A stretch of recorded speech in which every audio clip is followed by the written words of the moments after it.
2 Peter 1:3. दूसरा I want to show you something. 1:3 कुछ दिखाना चाहता हूँ। Hallelujah. God has given us प्रभु ने हमें क्या दिया है? all things, right? सारी चीजें Through the knowledge of Him, उसके ज्ञान के द्वारा, who called us by जिसने- glory and virtue. जिसने हमें महिमा और जिसने अपनी महिमा और सद्गुण के अनुसार बुलाया। Okay, now hear this. सुनिए, By which have been given to us exceedingly great and precious promises.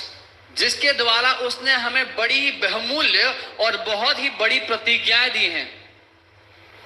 The day you understand how exceedingly great and precious these promises are, you would cherish these more than your investments. जिस दिन आप समझ गए कितनी ज्यादा बहुमूल्य और बड़ी प्रतिज्ञाएं हैं जो परमेश्वर ने हमें दी हैं, तो आप उनके द्वारा ज्यादा आनंदित होंगे अपने सारे निवेशों से। What are these? क्या है ये? What are these? What are these? क्या है ये? Great and precious promises. महान और बेशकीमती वायदे। That why did God give us these promises? परमेश्वर ने हमें वायदे क्यों दिए? Okay, read this. That through these कि इनके द्वारा you may be partakers of the divine nature. तुम भी परमेश्वर के ईश्वरीय स्वभाव के सहभागी हिस्सेदार That हो जाओ। means there are promises for you so that you will walk as gods on this earth. इसका मतलब आपके लिए वायदे हैं ताकि आप पृथ्वी पर ईश्वर की तरह जी पाएं। It's in your Bible, right? ये आपकी बाइबल में लिखा है ना? Who is divine? कौन है ईश्वर?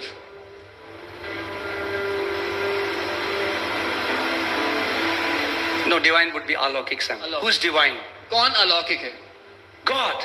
परमेश्वर अलौकिक है। But God has given you some promises so that through these you can be partaker of its divinity. लेकिन उसने आपको ये वायदे दिए हैं ताकि इन वायदों के द्वारा आप उसके उस अलौकिक स्वभाव के हिस्सेदार हो जाएं। Are you guys with me? मेरे साथ हैं। Your attitude towards these promises would determine how you will live on this earth. परमेश्वर के इन वायदों के लिए आप क्या विचारधारा रखते हैं, क्या कीमती उनको समझते हैं, ये तय करेगा कि आप पृथ्वी पर कैसा जीवन जिएंगे। In the Bible, there are great, exceedingly great, not just great. Imagine how Apostle Paul writes, not just great, it's exceedingly great and precious promises. पौलुस प्रेरित केवल महान नहीं लिखते, वो कहते हैं हद से ज्यादा बड़े और महान कीमती वायदे हैं।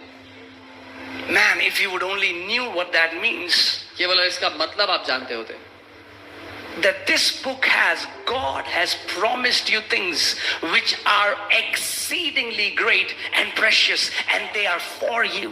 कि इस किताब में परमेश्वर ने आपको वो चीजें वायदे में दी हैं जो बहुत ही ज्यादा कीमती हैं, बहुत बड़ी प्रतिज्ञाएं हैं। And he's saying you can take advantage of these promises and you can become a partaker of the divine nature. और वो कह रहा है इन वायदों का, इन प्रतिज्ञाओं का लाभ उठा सकते हैं आप और परमेश्वर के उस अलौकिक स्वभाव के हिस्सेदार बन सकते हैं। Amen. The Bible never shares Jesus was ever sick. Bible एक भी जगह नहीं बताती कि यीशु बीमार था कभी। And Jesus did not live as God in flesh, but he limited his ministry as a man anointed by the Holy Spirit. और यीशु ने परमेश्वर की तरह नहीं जिया अपना जीवन शरीर में, उसने अपने को सीमित किया एक साधारण मनुष्य के रूप में।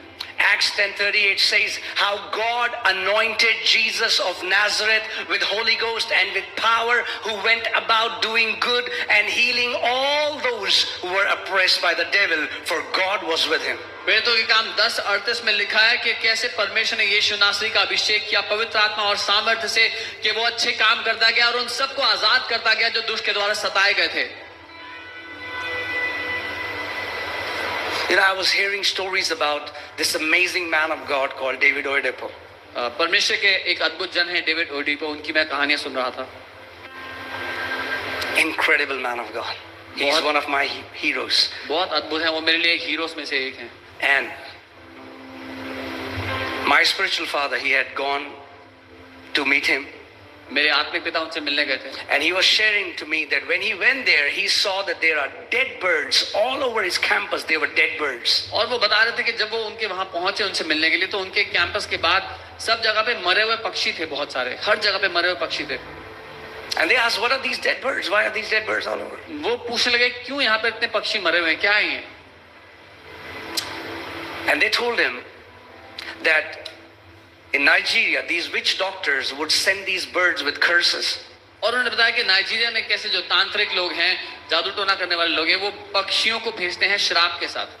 And the moment they enter their campus, the bird dies instantaneously. और जैसे ही वो पक्षी उनके कैंपस के वातावरण तक पहुंचता है वो उसी समय वही मर जाता है। You can live in the awareness of who you are, that the moment evil tries to touch you, it is utterly destroyed in the name of Jesus. आप इस चेतना के साथ जीवन बिता सकते हैं कि जैसे ही कोई बुराई आपके जीवन के निकट भी आने लगेगी तो उसी समय तुरंत मर जाएगी यीशु के नाम में।